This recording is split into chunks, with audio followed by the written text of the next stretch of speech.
Welcome back to another episode of Aussie Bucking.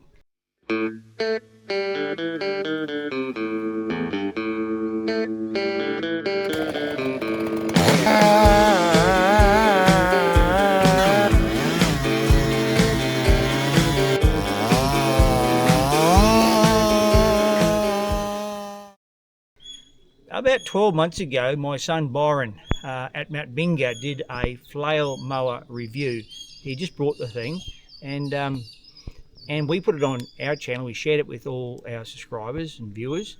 But 12 months later, he's done another one. So I probably need to check it out before you buy one of these things. He wants us to put it on our channel. Yeah. To see like get it out more.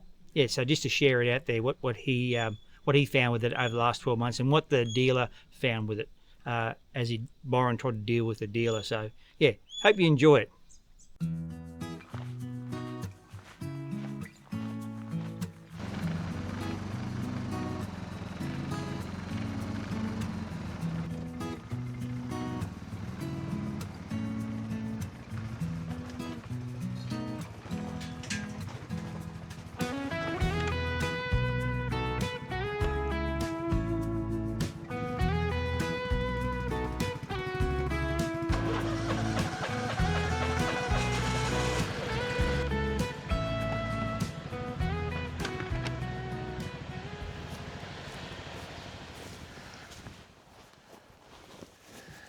Welcome back to Offgrid MtBinga. I've just done about 2 hours straight on the old flail mower here. I only get this flail mower out when I need to cover some ground and get through some slightly gnarlier stuff. I mean, it punches through chest height grass, lantana, stinking Roger, any other long, weedy, stringy, barky stuff, it gets through. While I was zipping around, I've been thinking, I've had this thing for about 12 months now. And I thought, what better time to do a review on it? I reckon I've got about 40 hours on it. I was thinking while I was driving around. I've got stuff flying out of the front, flying out of the back. I'm standing up, going through the long grass, and all I could think about was all the drama I've had with this thing. Everything's got a good and a bad, I know, but let's run through a few things that I've found with this exact model that have maybe made me think about, would I purchase this again? Well, I'll tell you at the end. Let's go through a few things.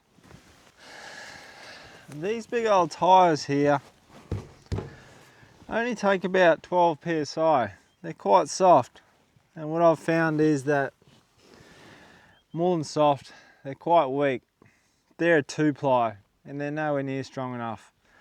Between the two tyres, in 12 months, I've had at least 9 flat tyres, and I mean, that's when I've started going, getting into it, say 30 minutes in, and then I'll get a flat tyre.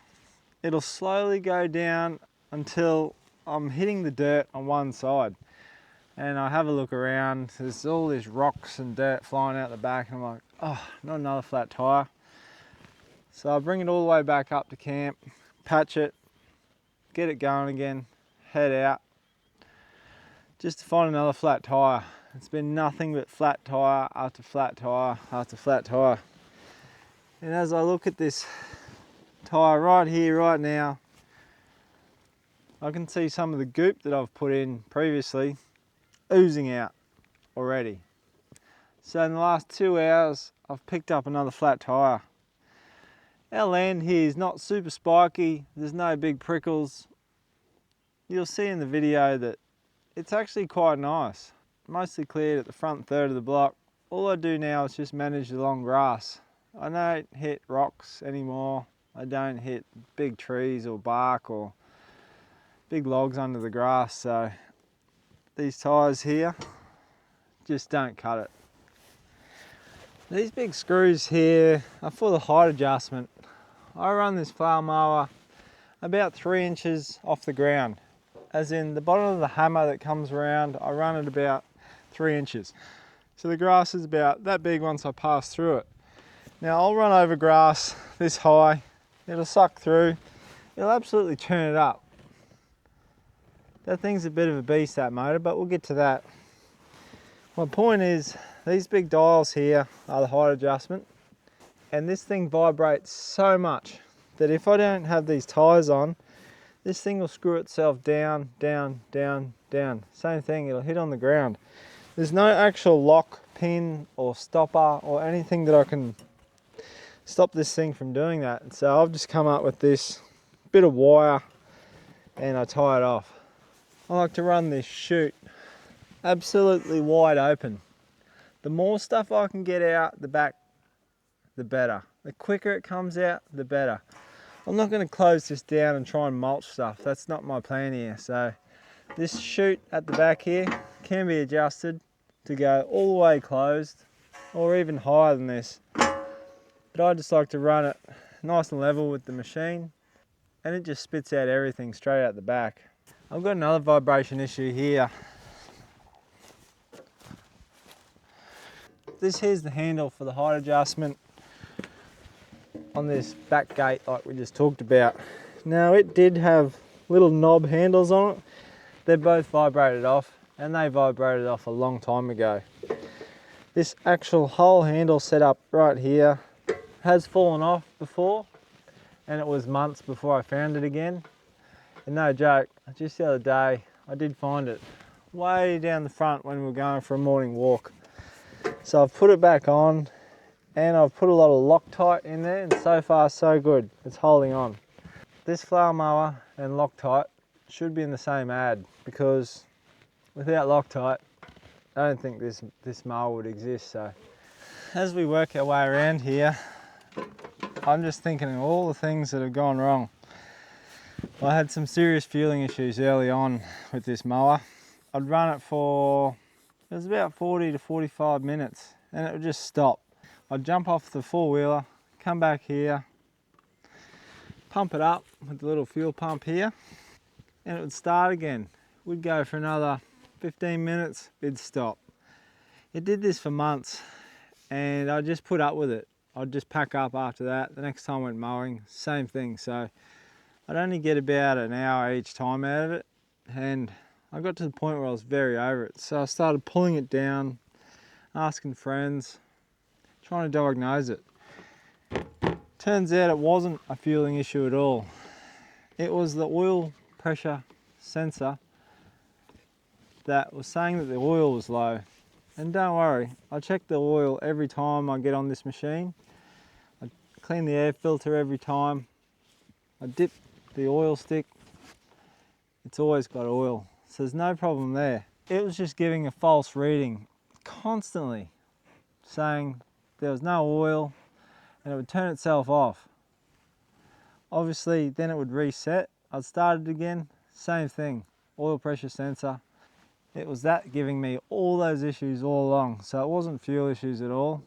It was purely a little switch, and I soon disconnected that switch, and it fixed everything. Like I say, I just got 2 hours done then. Nothing actually broke down except another flat tire. Now it's pretty clear to see that there's no battery cover on that battery anymore. I've got one little nut and a washer holding that battery in there. It's pretty snug, so it hasn't fallen out yet. But what the problem is, the other side here, the bolt where the nut attaches actually just snapped off one day, and it rattled around so much that this thing fell off. Luckily the battery didn't fall out and go under into the hammers there. That would be nothing but a drama. So now I just run it with the battery exposed. This is the third battery I've put on this in 12 months. I don't know why. These batteries cost me a small fortune every time I buy one. So I'm just completely over it. All I do now is just leave it how it is. It's completely flat. So as you've seen in the start of the video, every time I start this thing, I have to jump start it with a set of jumper leads. I keep a set of jumper leads on this quad bike, purely to start this flail mower. I jump it straight under the seat, straight into here, and that gets this thing going. This here is where the main drive comes off the motor. It goes on the 3 pulley belts which drives the hub that's actually controlling the hammers underneath there. At idle it doesn't engage, but as soon as it starts to rev up, that pulley stretches out a little bit, grabs that motor and starts turning those hammers. Now this thing revs at a crazy pace, high speed like you wouldn't believe. Those hammers are going absolutely crazy underneath there. Now the problem here is there's one bolt only. It's a big hex head bolt with a male thread that goes in and holds this pulley onto the drive. I was mowing one day a few months ago and I could hear something wasn't quite right. I've got to know this machine enough now that all I do is rely on the sound of what's going on. Yes, I wear ear protection, but I can hear and feel the vibrations coming through. And I know instantly, I'm in tune with this thing, that something was wrong. So I jumped off, turned it down, slowed it right down, let the hammers stop, had a look underneath, couldn't find anything. I thought maybe a hammer had come loose, that's happened before, but it didn't. So I started it back up, got going again, and it just wasn't quite right. So I actually pulled up, brought it back up to the house, and I went over this thing, top to bottom. What I found was that the bolt that holds that pulley on had come completely out and spun itself around. It was then sitting inside that pulley, spinning around with it and grabbing and catching and trying to poke itself through this little guard here. Now luckily the pulley didn't come off and create all sorts of drama. I haven't checked, but it's probably on a spline and that's why it's held itself in there. What I had to do was take the wheel off, take this guard off, it has 5 bolts holding it on, get right up in there. Now I didn't have an Allen key big enough. I believe it's probably a 10 or a 12 mil, so I actually made one and I managed to get it on there and I put some Loctite on it, so that fixed that up as well. That's the issue I've had here. There was a little handle on this throttle, it's just gone, it disappeared. I doubt it vibrated off, so now I've got to push this sharp little knobby thing back to get full revs, and without gloves on it's not the most pleasurable thing. On to the biggest issue I've had with this flail mower is that everything underneath, where all the cutting happens, it's just not strong enough. I've been under there replacing hammers, redoing bolts, Loctiting bolts, lock nut bolts, split washers, they're all Loctited, and I still have these issues where now the actual mounts that are onto the hub are starting to crack off. So I've been under there with the welder as well, fixing all that up. Now look, if I wasn't handy, and I'm not no professional mechanic or anything like that, but I know enough to fix this machine myself, and without that skill I would have parked this thing in the first month or sent it back to where it come from. I've persisted with it because I've been able to treat it as a learning curve. Look, I've learnt to fix and repair this machine. It nearly broke down every time I used it. It's only recently I've got it to a stage where I can comfortably go and do 2 hours without anything happening, and that was today. And when it's running, it absolutely gets the work done. It really eats things up. It'll eat through lantana head high. It'll run over grass head high and just keep going through it. But without me repairing all this stuff on it, it would have been absolutely useless. So there's not many good things I can say about it. And the big question is, if I knew all this was going on with it, would I buy it again? No, definitely not.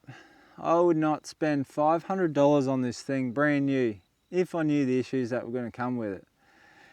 Now this thing costs us a pretty package. I probably could have bought a second-hand motorbike for the same price and I can guarantee 100% I would have got much more pleasure out of that.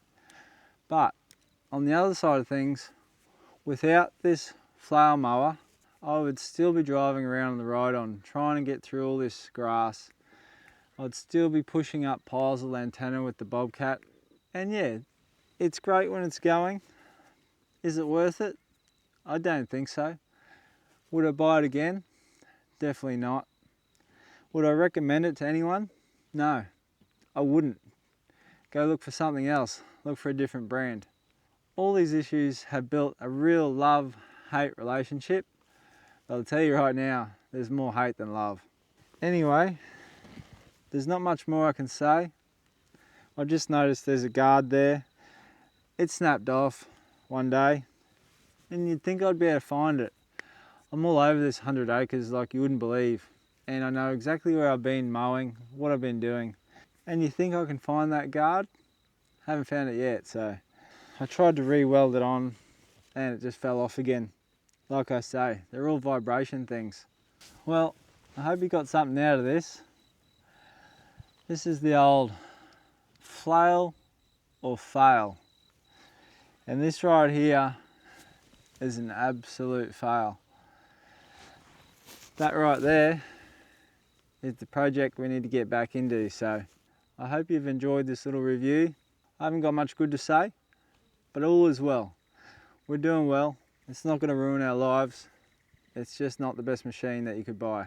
I know it's not house content. We'll get back to the house soon. But I thought 12 months is up and there's no better time to review this flail mower. If you're going to buy one, don't. Search for a different brand. You'll do yourself a big favour. Anyway, let's watch this thing eat. Hope you enjoy.